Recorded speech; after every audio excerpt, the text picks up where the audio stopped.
येणारी निवडणूक मराठी माणसांसाठी शेवटची निवडणूक. गाफील राहू नका, रात्र वैराची आहे. राज ठाकरेंचं मुंबईकर मराठी माणसांना आवाहन.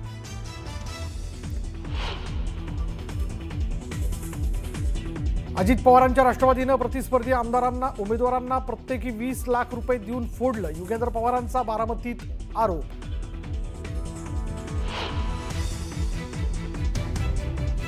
पंकजा मुंडेंचे पीए अनंत गर्जेंच्या पत्नीची राहत्या घरी आत्महत्या. कुटुंबाकडून हत्येचा आरोप. पती अनंत गर्जेसह नणंद आणि दिराविरोधात गुन्हा दाखल.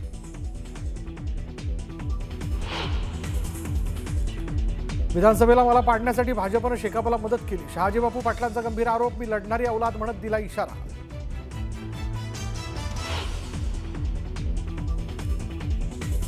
भोरमध्ये अजित पवारांची सत्ता असली तरी राज्याचे मुख्यमंत्री देवेंद्र फडणवीस आहेत हे लक्षात ठेवा. दादांच्या बालेकिल्ल्यात चंद्रकांत पाटलांचं मोठं विधान.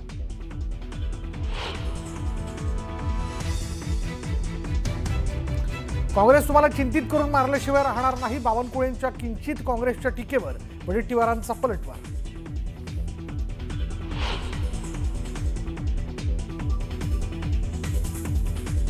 रावसाहेब दानवे आणि आमदार बबनराव लोणीकरांचा अखेर मनोमिलन. आमच्यात आता कोणताही वाद नाही. दोघांनी वाद मिटवला. परतूरमधील कार्यक्रमात रावसाहेब दानवेंचं मोठं विधान. मालाडच्या मालवणीत भाजपचे कार्यकर्ते प्रचंड आक्रमक. असलम शेख यांच्या विरोधात जोरदार आंदोलन.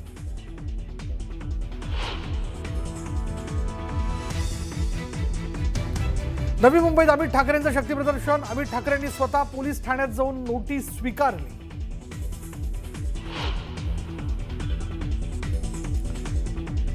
आणि ऐन लग्न मंडपात स्मृती मंधानाच्या वडिलांना हृदयविकाराचा झटका. सध्या प्रकृती स्थिर.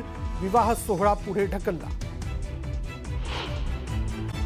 आणि आता 36 जिल्ह्यांमधल्या वेगवेगळ्या घडामोडी अगदी झटपट सुरुवात करूयात. खा कोणाचंही मटण, दावा कमळाचं बटन, असं रोज नवऱ्याच्या कानात सांगायचं असा अजब सल्ला चित्रा वाघ यांनी महिला कार्यकर्त्यांना दिला. लोणावळ्यातील प्रचार दौऱ्यादरम्यान त्या महिलांना मार्गदर्शन करत होत्या. लोणावळा नगर परिषदेसाठी राष्ट्रवादीकडून राजेंद्र सोनवणे यांना नगराध्यक्षपदाची उमेदवारी देण्यात आली. दरम्यान सुरेखा जाधव यांनी राजेंद्र सोनवणेंच्या वयावरून भाष्य केले. सोनवणे 5 वर्ष टिकणार नाहीत. आपल्याला पुढील 5 वर्ष काम करू शकेल असा नगराध्यक्ष पाहिजे असं सुरेखा जाधव म्हणाल्यात. तर आमदार आपला नसला तरी त्याचा बाप आपला आहे या वक्तव्यामुळे वादाची शक्यता निर्माण झाली. आपल्या पुढच्या पिढीचा विचार करायचा असेल तर 100% एका विचाराचं सरकार जे केंद्र आणि राज्यात आहे तसंच स्थानिक स्वराज्य संस्थांमध्ये भाजपला साथ द्या असं आवाहन रवींद्र चव्हाण यांनी मतदारांना केलं. चंद्रपूर जिल्ह्यातील मूल नगर परिषद निवडणूक प्रचारादरम्यान आमदार सुधीर मुनगंटीवार यांनी मतदारांना आवाहन केले. मत काँग्रेसला आणि विकासाच्या अपेक्षा भाजपकडून असा उपराटा प्रकार करू नका. काँग्रेस नगरसेवक ज्या वॉर्डात जिंकेल तिथे आता विकास काँग्रेसकडूनच करा असा बोर्ड लावणार असल्याचं मुनगंटीवार म्हणाले. गडचिरोलीच्या नगरपरिषद प्रचारादरम्यान काँग्रेस आता किंचित उरली अशी टीका महसूल मंत्री चंद्रशेखर बावनकुळेंनी केली होती. त्या टीकेला काँग्रेस नेते विजय वडेट्टीवार यांनी जोरदार प्रत्युत्तर दिलंय. तुम्हाला चिंतित करून मारल्याशिवाय राहणार नाही असं वडेट्टीवार म्हणाले. त्यामुळे आता मूल नगरपरिषदेची निवडणूक रंगतदार ठरणार आहे. इंदापूर नगर परिषदेच्या निवडणुकीत राष्ट्रीय समाज पक्षाने कृष्णा भीमा विकास आघाडीचे नगराध्यक्षपदाचे उमेदवार प्रदीप गारटकर यांच्या पॅनलला पाठिंबा दिला. नगराध्यक्ष पण तुम्हीच होणार आणि पुढील आमदारही तुम्हीच होणार अशा शब्दात महादेव जानकर यांनी प्रदीप गारटकरांना शुभेच्छा दिल्या. भुसावळमध्ये शरदचंद्र पवार पक्षाकडून प्रचाराला सुरुवात झालेली आहे. प्रचाराच्या पवारांच्या पक्षाकडून गायत्री भंगाळे या नगराध्यक्षपदाच्या उमेदवार आहेत. त्यांची लढत मंत्री संजय सावकारे यांच्या पत्नी रंजना सावकारे यांच्यासोबत होणार आहे. पंढरपूर नगरपालिका निवडणुकीसाठी तीर्थक्षेत्र विकास आघाडीकडून प्रणिता भालके यांच्या प्रचाराचा शुभारंभ करण्यात आला. शहरातून रॅली काढत जोरदार शक्ती प्रदर्शन करण्यात आले. यावेळी प्रणिती भालकेंच्या हातात एकच जिद्द कॉरिडॉर रद्द अशा आशयाचा फलक झळकवला. काँग्रेसचे प्रदेशाध्यक्ष हर्षवर्धन सपकाळ यांनी भाजपवर टीका केली होती.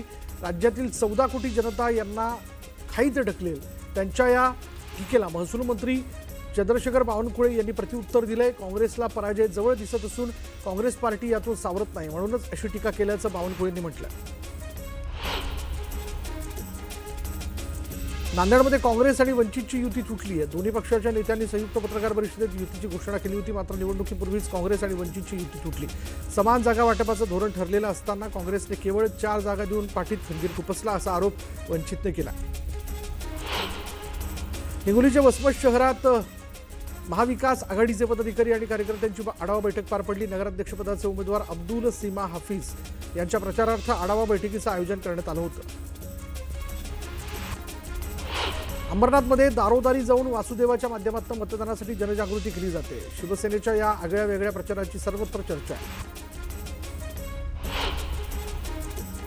वडगाव नगर पंचायत निवडणुकीच्या रणधुमाळीत राष्ट्रवादी काँग्रेसने शक्तीप्रदर्शन करत रॅली काढली। पारंपरिक वाद्यांच्या निनादात गुलाबी फेट्यांनी नटलेले उमेदवार असा दिमागदार पेहराव करण्यात आला होता।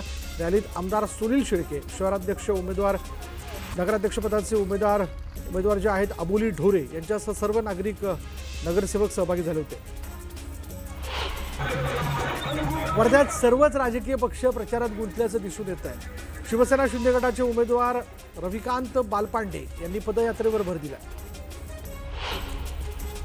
मंगळवेढा नगराध्यक्षपदाच्या उमेदवाराने उपमुख्यमंत्री एकनाथ शिंदे यांच्यापुढे गाऱ्हाणं मांडलं। ऐन वेळेला शिवसेनेला AB फॉर्म मिळाला नाही तर आपला नगराध्यक्ष मंगळवेढ्यात निवडून आला असता असा दावा यावेळी करण्यात आला। स्थानिक भाजप कार्यकर्त्यांकडून आम्हाला खूप त्रास दिला जातोय अशी तक्रार करण्यात आली आहे।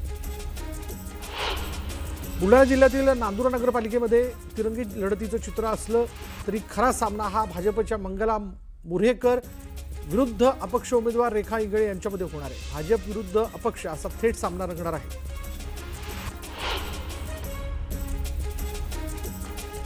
अनगर नगरपंचायत बिनविरोध झाल्याबद्दल राष्ट्रवादी शरद पवार गटाचे खासदार निलेश लंके यांनी राजन पाटील यांचं अभिनंदन केलं। अनगर इथे राजन पाटील यांच्या निवासस्थानी भेट घेऊन त्यांनी त्यांचं अभिनंदन केलं। छत्रपती संभाजीनगर महापालिका निवडणुकीत यंदा मतदान केंद्रांची संख्या मोठ्या प्रमाणात वाढणार असून शहरात एकूण 1408 बूथ तयार केले जातील। मागील निवडणुकीतील 1058 केंद्रांच्या तुलनेत यावर्षी तब्बल 350 बूथची संख्या वाढली आहे। आगामी नगर परिषद निवडणुकीच्या पार्श्वभूमीवर तळेगाव दाभाडे इथे पोलीस प्रशासन आणि निवडणूक विभागाच्या वतीने वाहन तपासणी मोहिमेला सुरुवात करण्यात आली आहे। पोलिसांनी शहरातील प्रमुख चौक, महामार्ग, प्रवेशद्वार आणि संवेदनशील भागांमध्ये नाकाबंदी करून वाहनांची तपशीलवार तपासणी सुरू केली आहे।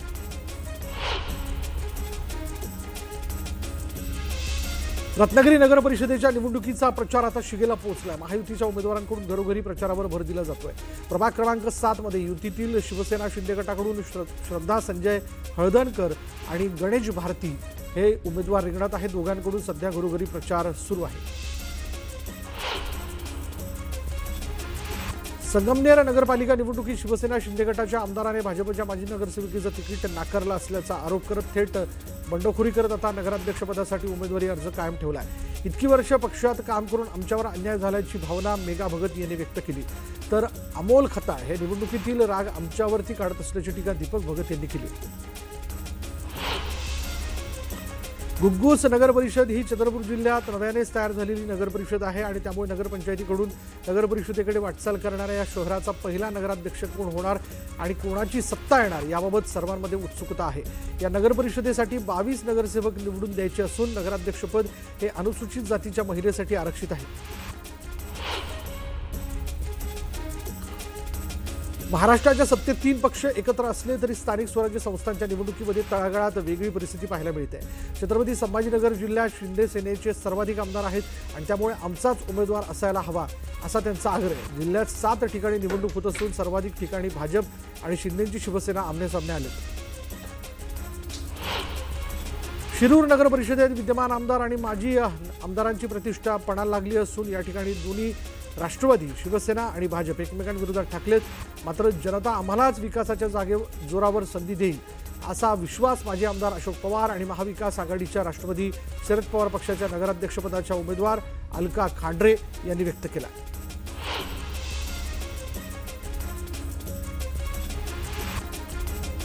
सांगलीच्या तासगाव नगर परिषदेत माजी खासदार संजय काका पाटील यांनी वंचित बहुजन आघाडीसोबत युती केली आहे। स्वाभिमानी विकास आघाडीच्या माध्यमातून ही निवडणूक लढवली जाते। लातूर जिल्ह्यातील औसा इथे राष्ट्रवादी काँग्रेस उमेदवारांच्या प्रचारार्थ उपमुख्यमंत्री अजित पवार यांनी सभा उधळून लावण्याचा इशारा अखिल भारतीय छावा संघटनेचे प्रदेशाध्यक्ष विजय कुमार घाडगे पाटील यांनी दिला होता। मात्र तत्पूर्वीच लातूर पोलिसांनी घाडगे पाटील यांना ताब्यात घेतल्यानं अजित पवारांची सभा विना अडथळा पार सभा जी ती अडथळाविना पार पडली।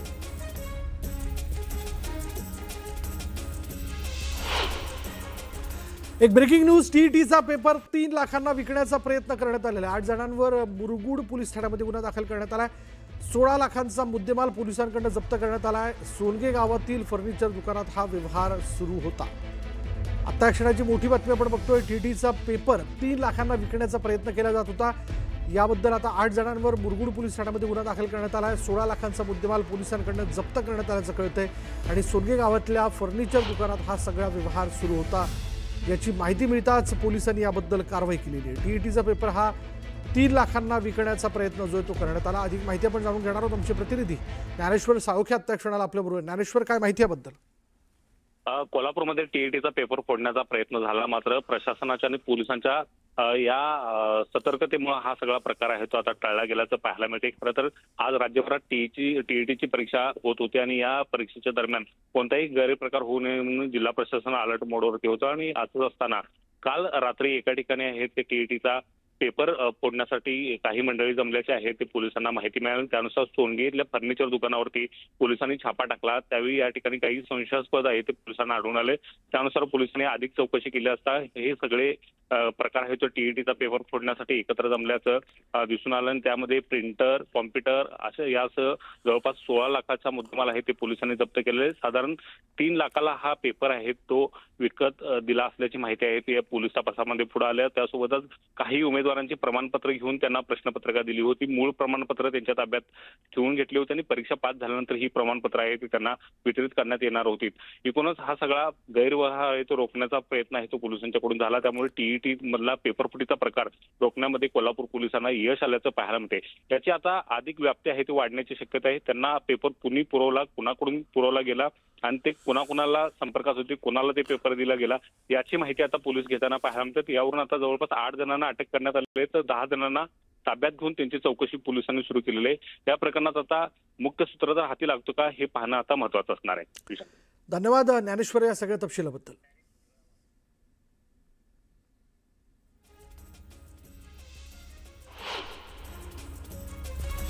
पुण्याच्या शिरूर नगर परिषदेमध्ये महायुतीत बिघाडी झाली आहे। दरम्यान आम्ही महायुतीसाठी प्रयत्न केला मात्र सहयोगी पक्षांनी प्रतिसाद दिला नाही अशी खंत राष्ट्रवादीचे आमदार माऊली कटके यांनी व्यक्त केली आहे।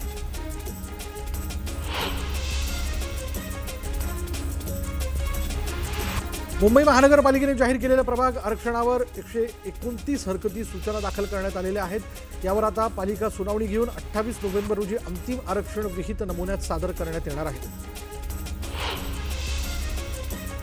नगरपंचायत, नगरपरिषद आणि जिल्हा परिषद महापालिका निवडणुकीत भक्कमपणे लढण्यासाठी शिंदे सेनेने पक्षातील ज्येष्ठ नेते, खासदार आणि आमदारांची जिल्हा संपर्क प्रमुखपदी नियुक्ती केली आहे। निवडणूक कार्यक्रम पूर्ण होईपर्यंत संपर्क प्रमुखांनी त्यांच्या जिल्ह्यातच थांबावं असे निर्देशही पक्षाचे मुख्य नेते आणि उपमुख्यमंत्री एकनाथ शिंदे यांनी दिले।